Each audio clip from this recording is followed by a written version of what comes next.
it'll probably be that Monday or Tuesday after the midwinter break. All right, so being able to determine whether a function is a periodic function and identify the period. So this first question just says, determine whether each graph represents a periodic function or not. So in order to be a periodic function, you have to notice that there's a repetitive pattern as you go through on the graph. And so for this first one, does this look to be periodic to you? Does it look like there's something repeating? Yeah, it goes like an M and then upside down M, and then another M and an upside down M, right? And so this is a periodic function. So I'm going to say yes. Now the harder part is, well, what is the period?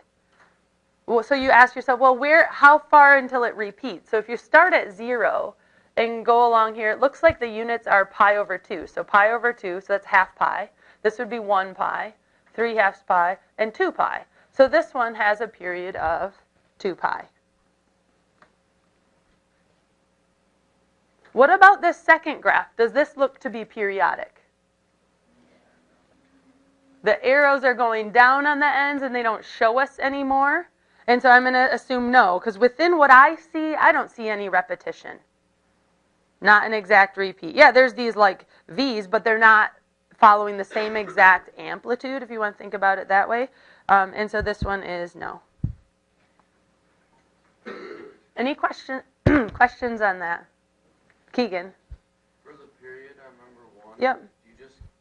I'm confused, like, I understand how you got it, but, like, it's just... I look at, like, how long it takes for it to repeat. And so from 0 to here, and then I counted that up. So there were, like, pi over 2. This would be pi. This would be 3/2 pi and 2 pi. And so I knew that the period was 2 pi. And if I went back this way, pi over 2 pi, 3 pi over 2, well, in the negatives, and negative 2 pi, this is also the distance 2 pi. And so the period is that distance it covers, if you think about it that way. Make sense? Okay. All right, this one says, identify the amplitude and period of the graph of each function that is shown. And so for this first one,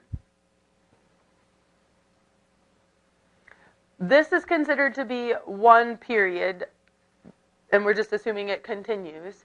And the amplitude is how high it goes from the midline. So in this case, you can see the midline is the x-axis. And so we just need to figure out how high it goes to get our amplitude. And I'm just going to use A for amplitude. What would you say the amplitude is, Macy, for this graph?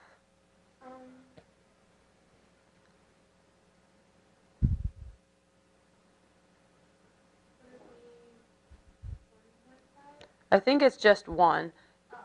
Here's half. Yeah, that's got to be just 1. Does that make sense? It's kind of hard to read a little bit. But the period for this graph is what?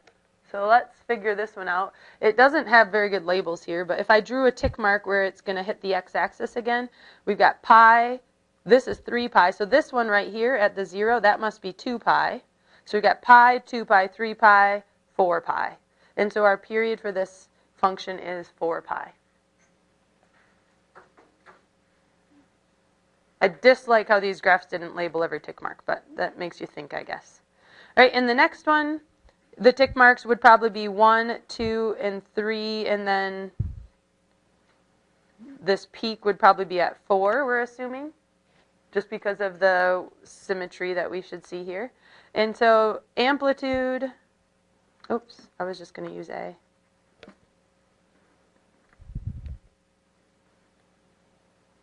You can see right here, actually, amplitude would be 1, 2.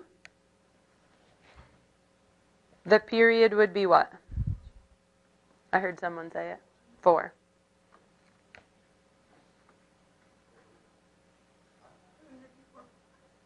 These ones aren't labeled with pi's. So interesting, right? There are going to be, the majority of the functions you graph we will base against pi, like a radian measure. But technically, I could write any of these functions if I scaled them the right way using just numbers. I mean, radians are still technically numbers. Pi over 2 or pi, it's just a number, 3.14. right? And so this is just numbers 1, 2, 3, 4 on that, unless labeled otherwise, I guess. Yes, sir. Is it 4 because it has to be, the period has to be on the x-axis? Yeah, I'm looking at how long in the x's that it takes for this graph to start to repeat. So we started at the top, we came down, we're back at the top again. So this is where it would start to repeat. And if I did continue this graph, it would come back down again, go back up, like that. And so I'm breaking it into, does that make sense? Okay. The next graph, if we start, well, let's look at the amplitude first. Centered on the midline of the x-axis again, so we can just count our values here. This is 0.25, so 0.5 and 0.75, so the amplitude would be 0.5.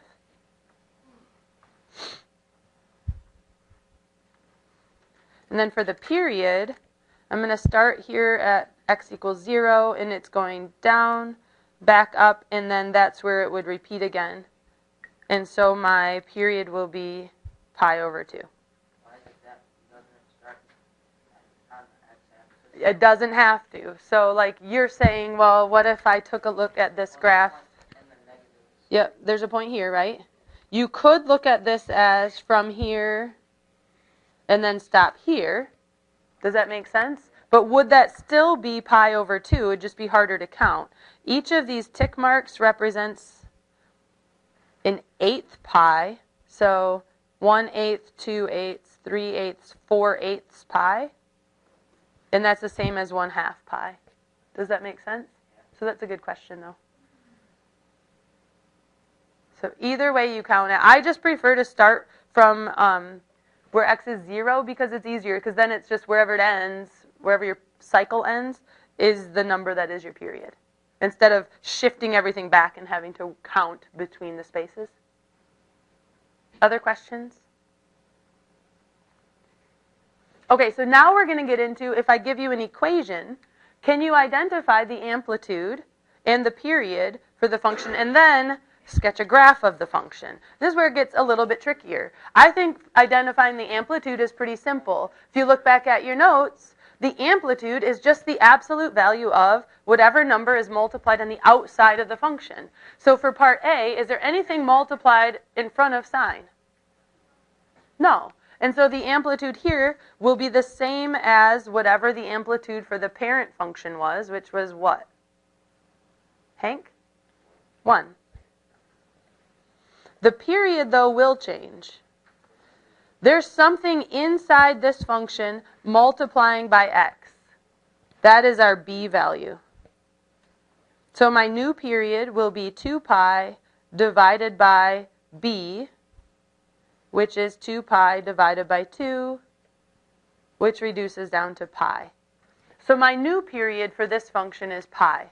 That means that instead of going through one cycle in 2 pi radians, it's going to go through a whole cycle in only a pi radian. So it's going to be shrunk or looking like it's moving faster.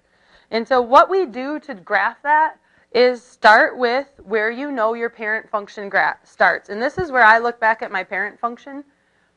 And I know that 0, 0 is the starting point for sine. And then every 90 degrees is an important point. At 90 degrees, I'm up at my amplitude. At 180, I'm at my 0, 270, and 2 pi. So don't sketch this, but this would be what the parent function would look like, going through one cycle between 0 and 2 pi. That's not what I'm graphing. I want to graph this function in a period of pi. So what happens is instead of making this end at 2 pi, it has to end here at pi. It still has to start at 0, and it still has to have all those important points in between. So everything cuts in half. If your period cuts in half, all of your x-intercepts cut in half. And so instead of having an x-intercept, because this went up at 91 and then down at 180, 0, it's going to have an x-intercept. Oops, I should use the blue. This point up here that was my peak is going to move here. shrinking down. This point that was at 3 pi over 2 will be right here. And so your new function completes one cycle, or one period, in half as much time. I'm going to think about it as, I'm talking about x as time because it usually makes more sense. And so I can continue that pattern. And I can continue that pattern on the other end, in the negatives.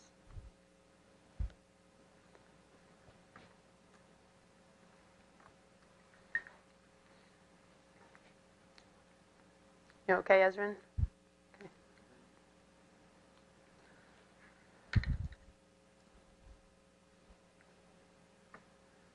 Do you guys want to see another way to do that other than the visual way that I just showed? Maybe. Let me show you one other thing. Don't write it down unless you're like, this makes sense. I need a little bit more space. This is another way I could have taught it. Your important points, 0. I don't know if I want to do it a different way. I'm not going to do it a different way. We're going to stick to this. If it doesn't seem to work, I'll give you a different method. Okay? All right. You don't want two ways. That's just too confusing. All right. For part B, what's our amplitude for this function going to be? What do you think, Rachel? 1/3. Good.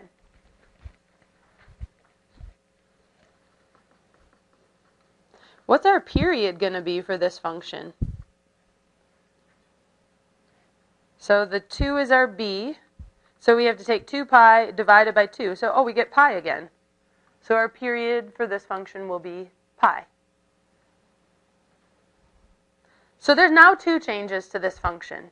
It's going to, very much like the sine function, it's going to shrink horizontally. But it's also going to shrink vertically by 1/3. And so instead of graphing this function really small and like close to the x-axis, I'm just going to make my y-axis go by thirds. Is that okay with you all? So here's 1/3, 2/3, even though we don't need to label that high.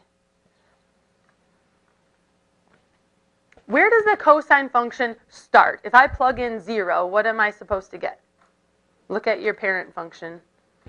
1. It starts at its maximum, but this time it's going to start at 1/3.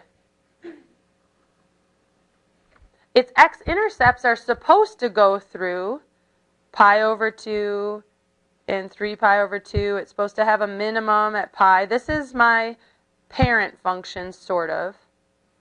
This would represent 1/3 cosine of x without the period change. So what is it going to look like if I make that period change? Well, this point here at 2 pi will be at pi. The point in the middle will be this pi will shrink down to pi over 2. And so your graph will look like that. Once you have one period drawn, then you can extend out by following the pattern from there. Every tick mark was an important point, either a 0 or a max or a min. And so I can continue that graph. Here's at 0, a minimum, a 0, a maximum. 0, minimum, 0, maximum.